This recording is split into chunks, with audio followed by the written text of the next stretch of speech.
obvious that I was having an inflammatory response and I was being exposed to mold. And aside from that, my body was on the fritz. I mean, I put on about 15 pounds over the course of 2 years, kind of slowly, because the mold was probably in our house for a long time before we found it. I was experiencing cystic acne. Like, I had never had acne in my entire life, like not even through puberty as a teenager. And it was like on my back and on my face. Warning, warning. As a medical doctor, I must inform you that there are side effects to this coaching session. Beware. It may enhance your self-esteem, cause you to experience vibrant health, encounter long-term weight loss, heal damaged relationships. Warning, there are side effects to this coaching session. It may increase your enthusiasm for life and bring about hope.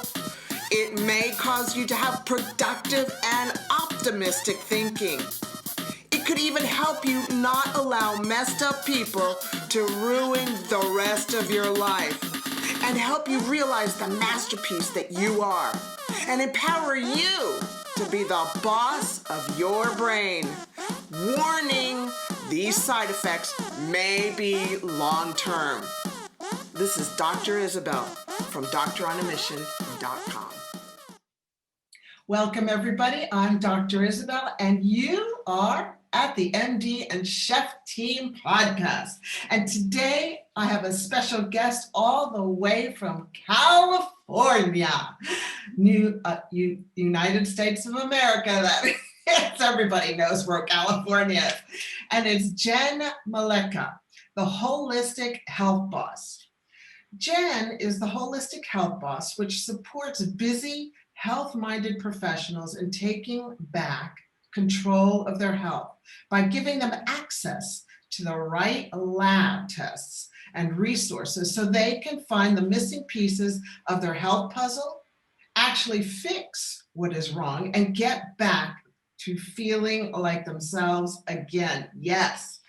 Using over a decade of personal training experience, training in functional, diagnostic, nutrition, and transformational coaching, she creates personalized health building programs for clients that are realistic and sustainable for long-lasting results, and that empower clients to be the boss of their own health. Boom! I love that. Yeah.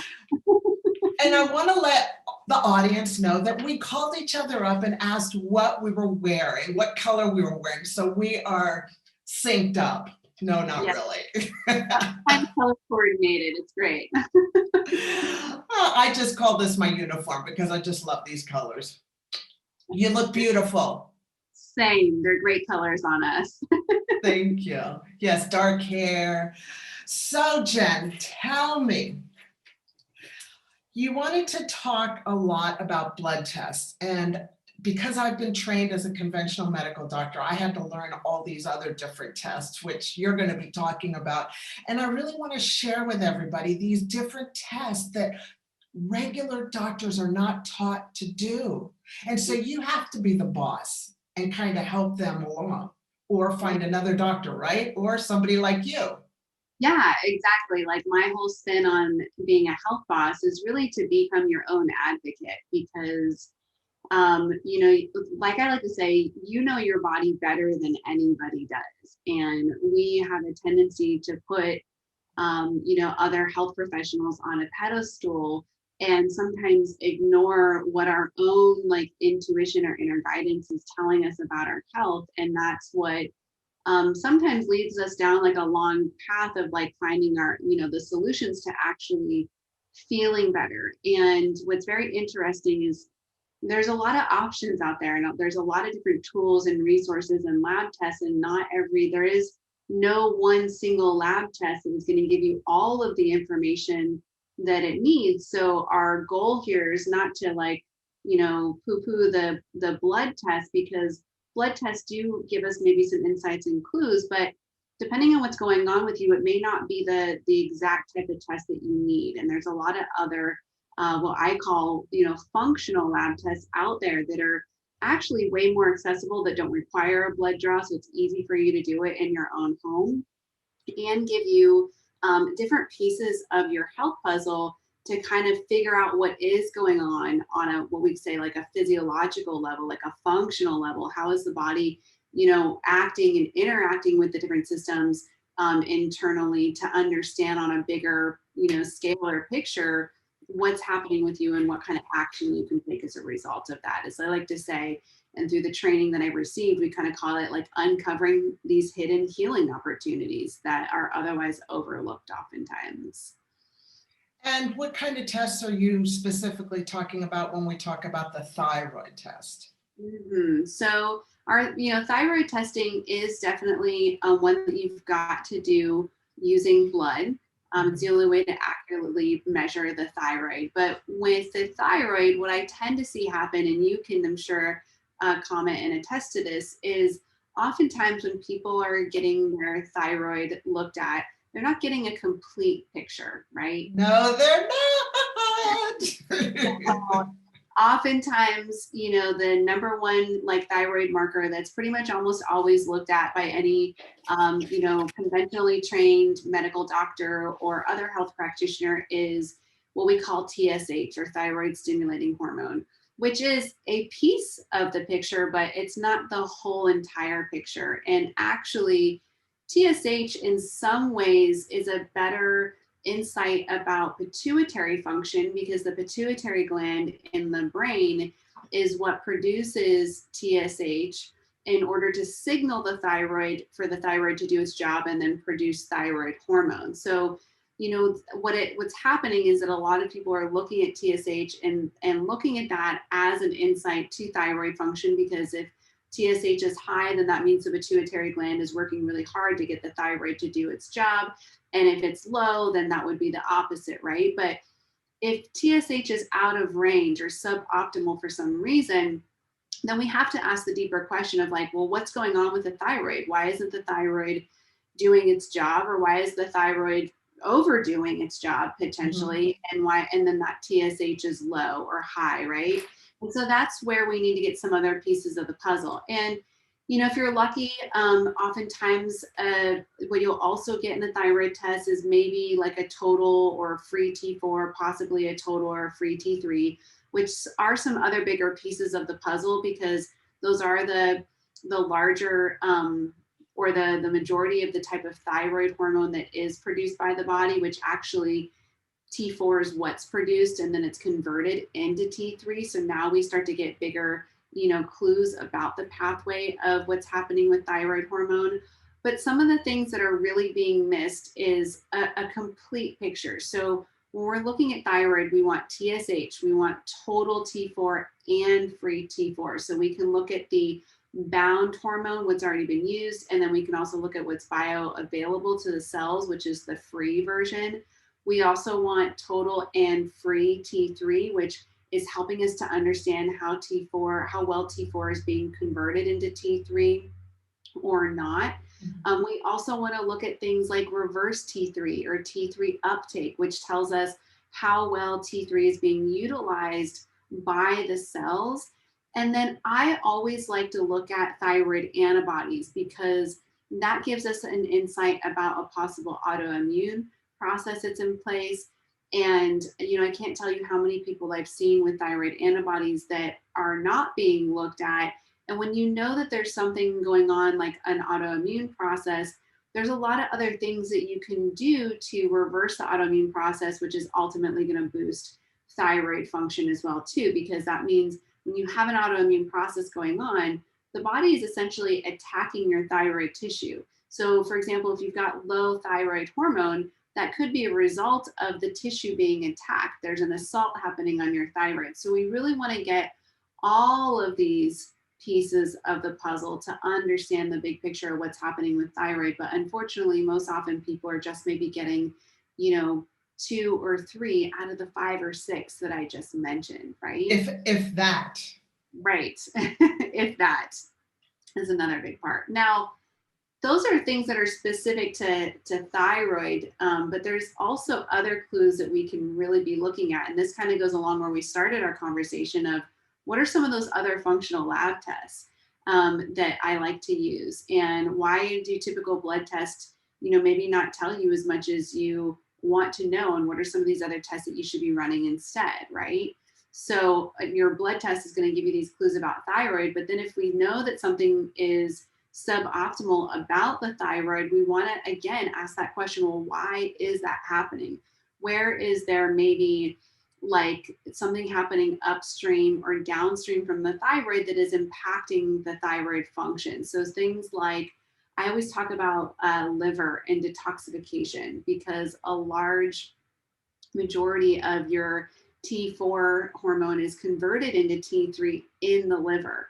So we want to take a look at liver. Do you have a congested liver, which also means that you might have a buildup of toxins going on in the body that are then negatively impacting your thyroid function, because those toxins can actually bind the thyroid hormone and make it inactive. Or may I just interject here for a second about toxins and back to the liver, that reverse T3. I just have been introduced to it in the last 3 years. And how important is that? We didn't learn about reverse T3 in medical school, just to let you know. And so a regular conventional doctor will not know to do a reverse T3. The lab that they use probably don't even know what that is. I'm just being honest here from New Zealand. And my gosh, increased T3 can be heavy toxins. So what's your toxin load? Could be mold. Right. As biotoxins, could be Lyme disease, could be metals. So I love that you're talking about the importance of the liver and detoxifying, and know that that reverse T3 is also another test. Yes, exactly. And just recognizing, if we just pause for a moment, recognizing how like the body is a complex network of systems. So whatever's going on with you in your health is not isolated to one system of the body, which is how our traditional medical system kind of approaches things, right? Like if you have a thyroid thing going on, you go to an endocrinologist that is specializing in the endocrine system, right? Versus an internist that's going to be, or a gastroenterologist that's going to be looking at your gut health, which gut health was the next thing that I was going to talk about as something that you should be testing for, because the intestinal lining is another area where there's a large portion of our thyroid hormone T4 is converted into T3. So now we've got the detoxification system involved with the liver health. You've got your digestive system involved with intestinal health, that all circle back and relate back to thyroid. But for some reason, our traditional medical approach has been, let's just look at one system of the body and go to one specialist for that one thing. And this is where we want to get that broader perspective, and where some of these functional lab tests can really help us to understand some of these things in this bigger picture a lot better. Does that make sense? Oh, absolutely. And for the audience, do not go to the GP or your family practice doctor and say, I want my thyroid checked, and let them just give you one lab result, which is a TSH. And if it's around 5, don't put up with that, because that's abnormal, right? Yes, exactly. Yes. So if they give you, oh, your number's 5, you're sweet as, bye-bye, your thyroid's fine, do not put up with that. Find Jenn. Right. Wherever you are, she can help you. And I'll let everybody know where they can find you. Right, because what we want to be looking at, when you do go through the traditional medical system, what they're looking for is ranges of clinical diagnosis. So to say that you are clinically diagnosed with hypothyroidism or Hashimoto's, for example. But the reality is that there's a spectrum leading up to that point. And, you can be on that spectrum. So for example, with the autoimmune spectrum, you guys can actually Google this and look this up, the autoimmune spectrum. Like the beginning stages of an autoimmune condition can be one symptom once or twice a week. That doesn't seem like a lot, right? But then it builds to the point where it's happening every single day. And when that symptom or multiple symptoms are happening every single day is usually the point when somebody reaches clinical diagnosis. But that can take years. Like on average, as the research kind of shows us, it can take up to 5 years and 7 different doctors approximately for somebody to finally get a diagnosis of like Hashimoto's, as we're talking about thyroid here. And the reality is that they could have been doing something prior to that to reverse the process, right? Because they had symptoms early on. So that's what we're really, what we're talking about is that if you are noticing a decline in your health in any capacity, that is not normal.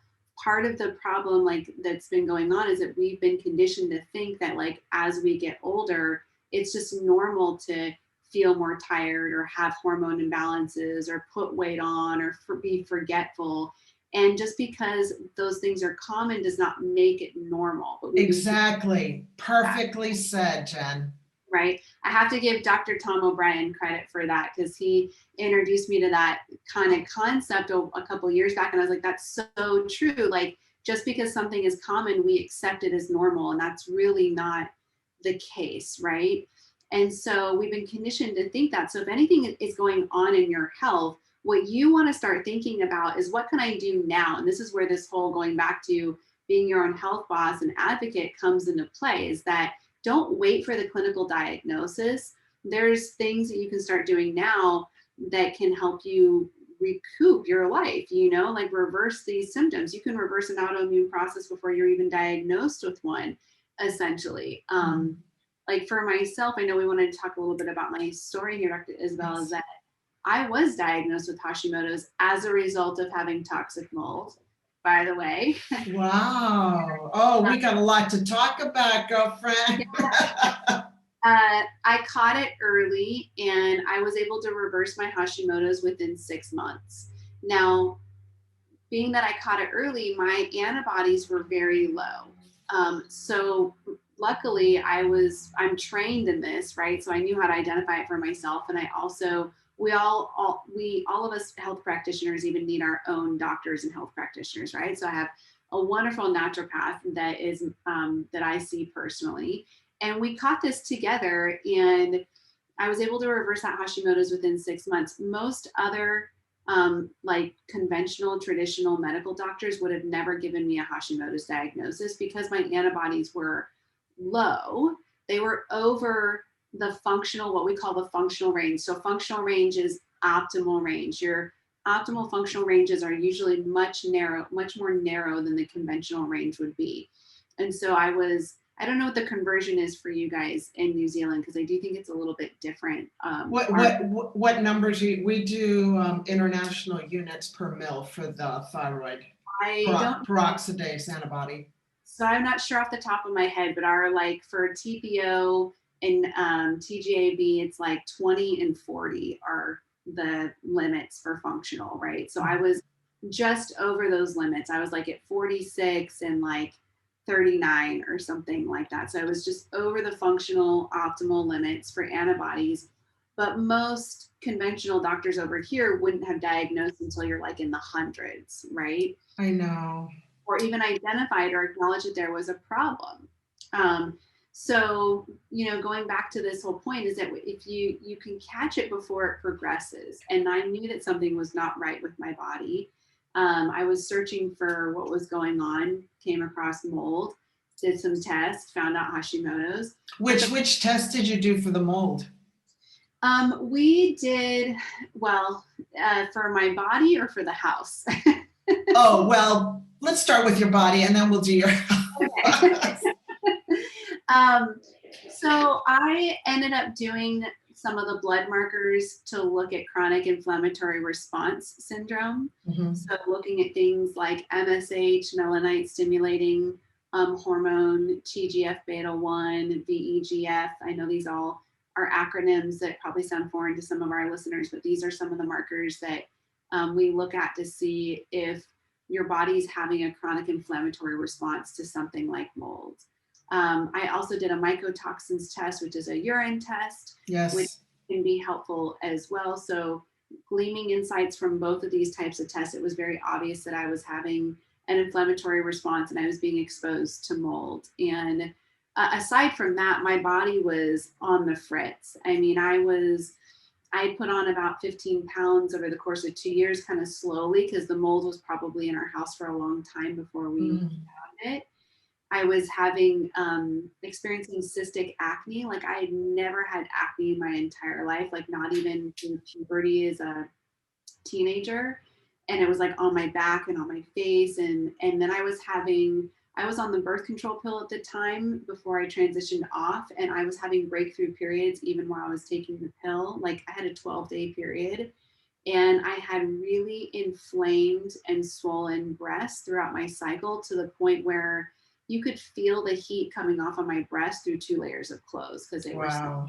And that was the thing that really freaked me out, because I was thinking like breast cancer, like, who knows what's going on. And I went and had mammograms and all these things done, and nobody could tell me what was going on. And like, we just didn't know about the mold. And it was just divine intervention one day that I opened up the guest room closet and looked up, and there was like a bunch of black mold on the ceiling. The Stachybodes? Yep, Stachybodes. And then what test did you use to check your house? So I've done a variety of tests. We actually had a professional mold inspector come into the house and do some professional testing, which then confirms things like Stachybodes, which is really nasty black mold. We actually found mold in some other areas of the home as well too. And at that same time, I also ran what's called an ERMI. It's like a dust test. It literally, you get this little cloth and you wipe down surfaces of your house, and then you can calculate what's called a Hurts Me score, which the Hurts Me score helps you to understand how toxic are the molds, and would they be an issue for somebody that has a chronic inflammatory response syndrome like I had going on. So once we did the initial professional testing and the Hurts Me and ERMI test, after that, I just retested with the ERMI and the Hurts Me ongoing. Like I was a little paranoid, because like that's the thing that when you've had mold in your house, I think you get a little PTSD from it. And so I did retest the house like every 3 months or something for that first year, just to make sure that it was gone, because the experience that I was going through in my body was definitely something that I didn't want to go through again. Like I just wanted it to be over. And was it gone? It was. We were, we did our research. We had proper remediation done. We cleaned our air ducts. We didn't have to go to the extent like some people get rid of their furniture and everything like that. I didn't do that, but we did fog our house, which is something that you can do when you've had mold. Like you can actually get a solution that contains natural essential oils, because essential oils are actually one of the best defenses against mold. And you kind of fog your house, and then it kills all the mold spores like on your couches and then the air and everything. And we cleaned our air vents the same way. And since then, everything has been fine. I also, one of the things that I talk to people about too, that's a little different in my case, is that I don't have the gene, I guess I would say, to have a severe reaction to mold. So about 25% of the population has a genetic mutation in the HDLAR gene. And so it's kind of rare, and those people will have a more severe reaction to mold. So like when I was going through this process, there's a book that I was reading written by a naturopathic doctor called, Is It Mold?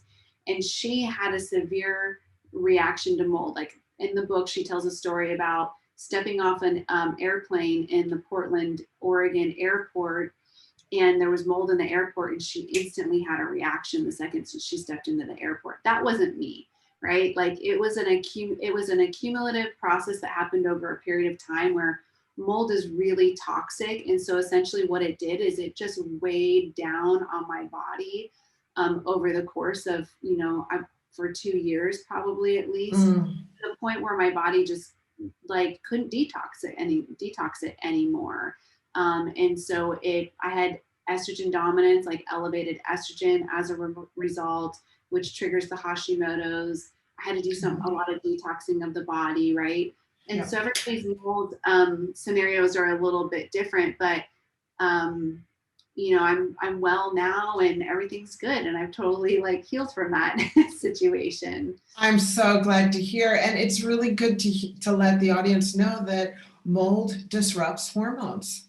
I mean, it affects the pituitary and it just affects so many systems. Yeah, mold actually is the mycotoxins, like the mold toxins themselves, they convert to estrogen in the body. We actually call them, they're like a classification of toxins called xenoestrogens, which are toxins that mimic estrogen in the body. So like soy in food does the same thing. So does like BPA from plastic, phthalates and parabens that are found in like your makeup and your personal care products. All of these things mimic estrogen in the body and fall into this xenoestrogen toxic or chemical classification. It's amazing. It is. They're everywhere. It's a specialization in and of itself. It is. There's actually a really fascinating book that I recently read that you and the audience might love to check out. It's called Estrogeneration. And it's a scientist who wrote the book. He's actually pretty humorous for being science driven, but he actually breaks down even the things that are wrong with the scientific data that's shared, but he specifically focuses on the amount of estrogen producing elements that are in our environment these days. And he even talks about how the number of estrogens that we're exposed to are changing like the evolution of the male facial structure.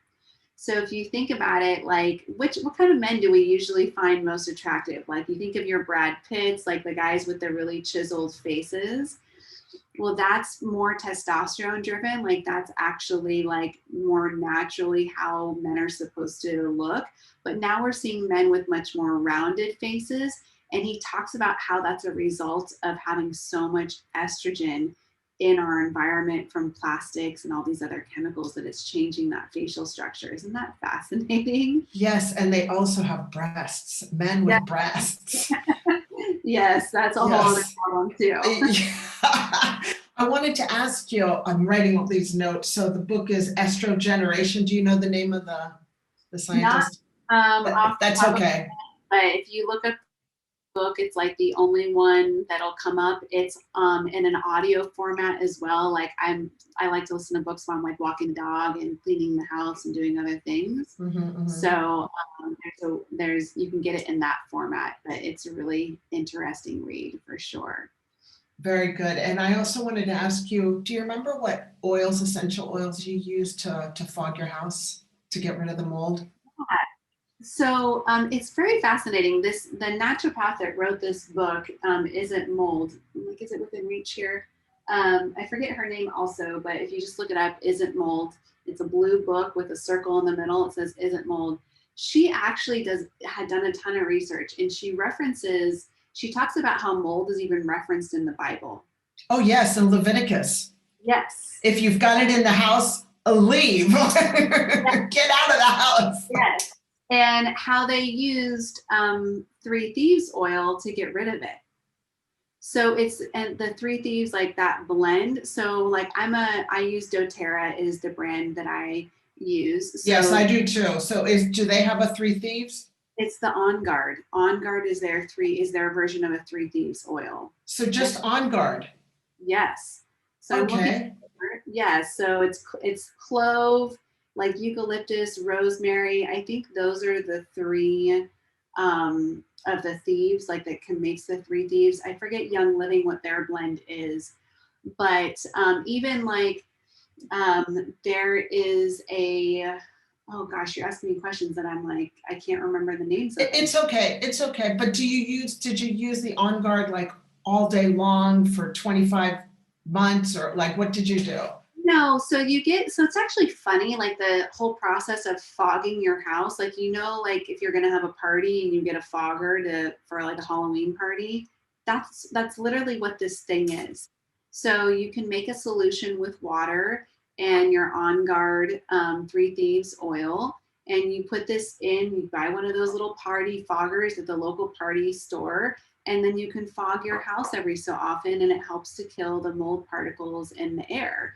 You can also then make like mix it up in a spray bottle, make a spray with water, and, test the surface to make sure it's not going to ruin your fabric on your furniture or something first. And then you can spritz it on your furniture. I actually, just because my husband and I work out quite a bit. We live in San Diego where it's more humid here. So our workout clothes can get a little like that moldy scent to them from being in the laundry basket. I put doTERRA essential oils in my washing machine with my detergent, and that cuts the mildew kind of smell out of your workout clothes too. And then it's kind of cleaning any potential mold out of the washer as well, depending on, because washers can accumulate mold inside of them also, whether you've got a front loading or a top loading one. Yes. So many things. Oh, well, here in New Zealand, the leaky house syndrome is so bad. I bet. Yeah. It's absolute, and the mold is, people think that they can just wash off the mold with some bleach and a washcloth, and I'm like, oh, no. But anyway, and there's that's so much. That's actually a really important thing that we should point out here, is that actually using bleach or Clorox makes the mold multiply.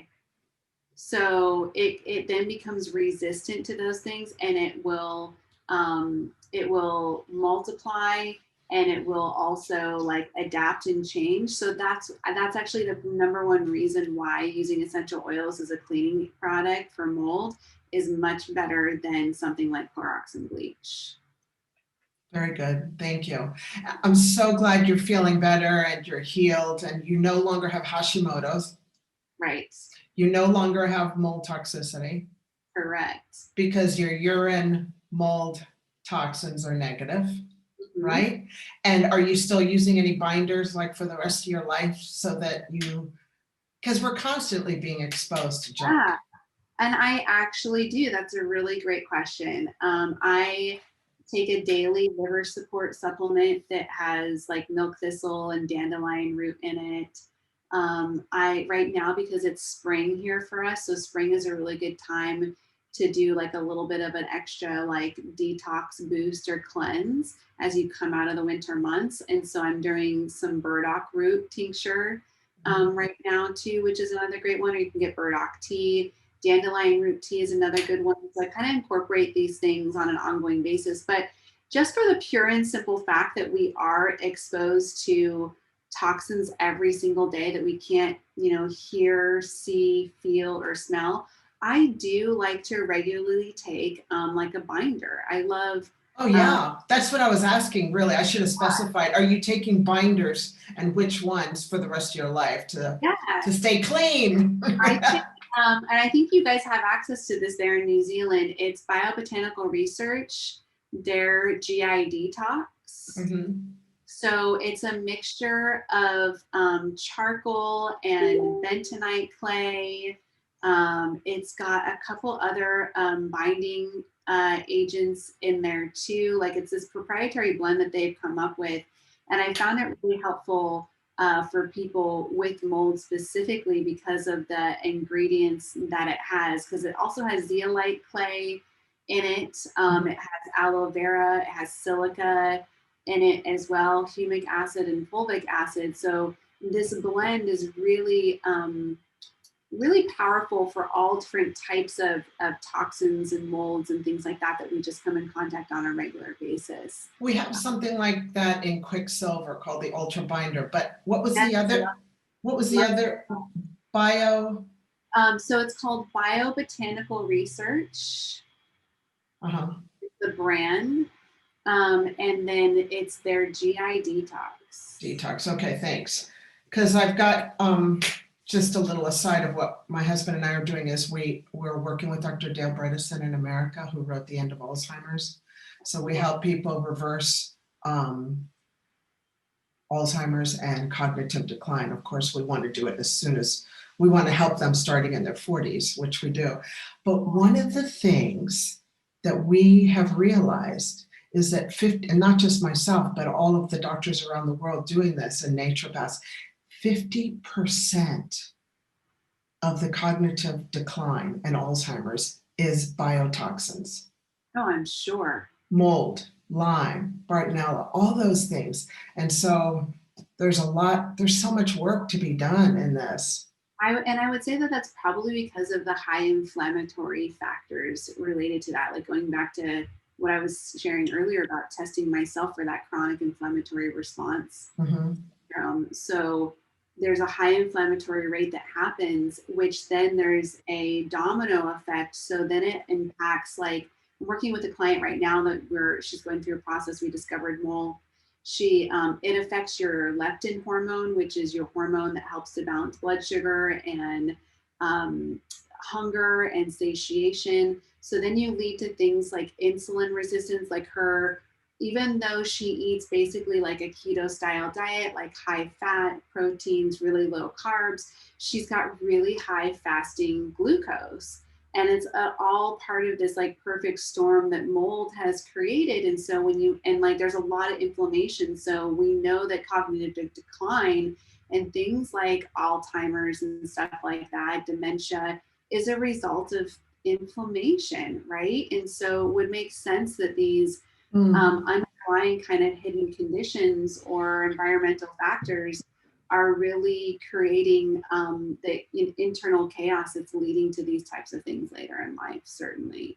It's like when I had come out of this, I wrote a blog about how I didn't know that I had brain fog until I was out of it. Like I've always been a high performing multitasker, and it wasn't until I didn't have brain fog anymore that I was like, oh my God, I had brain fog. Like I used to have to write lists and notes to kind of keep myself organized. Now I just keep it all in my head and I don't need that stuff, which is so fascinating to me. Like I'm just so much more cognitively sharp, even though I was already sharp compared to like the common person, the normal person anyways, right? So it's just fascinating when you get that hindsight, that introspective after you get out of it. You kind of like wake up. Yes, exactly. Do you have any children? I don't, just fur kids, dogs. I remember just talking about, having no more brain fog. I remember when my last child was 5 and I was actually sleeping the whole night, and I had a whole week of sleeping great. And I remember saying, wow, I feel so awake. So I know that feeling of, wow, I'm really here. I'm not tired anymore. Right? And then you also wanted to talk about gut health. Yeah, so we kind of, I alluded to this earlier as related to thyroid, that the intestinal lining is where we convert a large majority of that T3 to T4 hormone, but the gut is the cornerstone of everything because that's where we digest and absorb nutrients first and foremost. So if you have an unhealthy gut or intestinal lining, like an impaired intestinal lining, you're not absorbing nutrients, as well as you could be, which is then setting you up for nutrient deficiencies and health issues as a result of that. But secondly, the intestinal lining is where the majority of our immune system resides. So it's our second, it's our brain. Immune system. It's our brain, it's our second brain and our immune system. Right, which I actually say that I think if they're going to start calling it the first brain here, not in long, because it is like this place of like where if we didn't have that, like if we don't have good intestinal health, like nothing else works, it is in charge practically. It's like we also produce neurotransmitter hormones like serotonin and dopamine that keep our mood regulated in there, that prevent things like anxiety and depression. So it's really important to have a healthy intestinal system, which, means like eating an anti-inflammatory diet, like keeping inflammation low in there. Also making sure that you're eating foods that are going to provide nutrients to heal the intestinal lining all the time, like things like bone broth are really good for that, or glutamine and fish oils, for example, so that we can optimally absorb nutrients, so that we can keep our immune system healthy. We need to like maintain that intestinal lining for the greater good of our entire body, basically.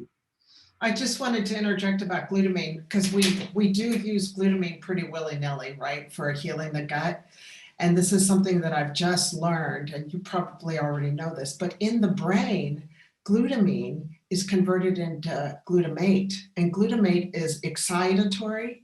And so if your patients, your peeps are having anxiety or having problems with insomnia, we just know now that we need to maybe back off on Yeah. that. Yep. That is definitely possible. It's a very rare, there's like a small percentage of the population that has that conversion type of issue. So in the years that I've been working with people, I would say in the hundreds of people I've worked with, it's maybe like a handful, less than a handful that have ever experienced that. But that definitely is something that you want to keep an eye out for sure. Just so if anybody's out there and they're experiencing that. Yeah, exactly. Yes, we got to take good care of our gut. We have to. It's so important. So important. And so many people's guts are not working well. It's so sad.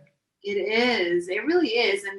And people just they're not connected to understand that, like, oh, I have anxiety. That could be because of my digestive health. Like, most people are looking at it from a very literal perspective of, well, having inflamed intestinal lining, or what we call leaky gut, must mean that I'm going to have an upset stomach, when there's actually a lot of other things that can result from having an unhealthy gut. Like, you can have skin issues like eczema and psoriasis, we know are very commonly correlated with things like leaky gut and food sensitivities and reactions, or anxiety and depression, or even hormonal issues as well too. Sleep issues are another really big one that can really be linked to gut health as well. So it's not just always, stomach and digestive related. Like, there's a broad number of symptoms that can be clues to something's going on with your gut.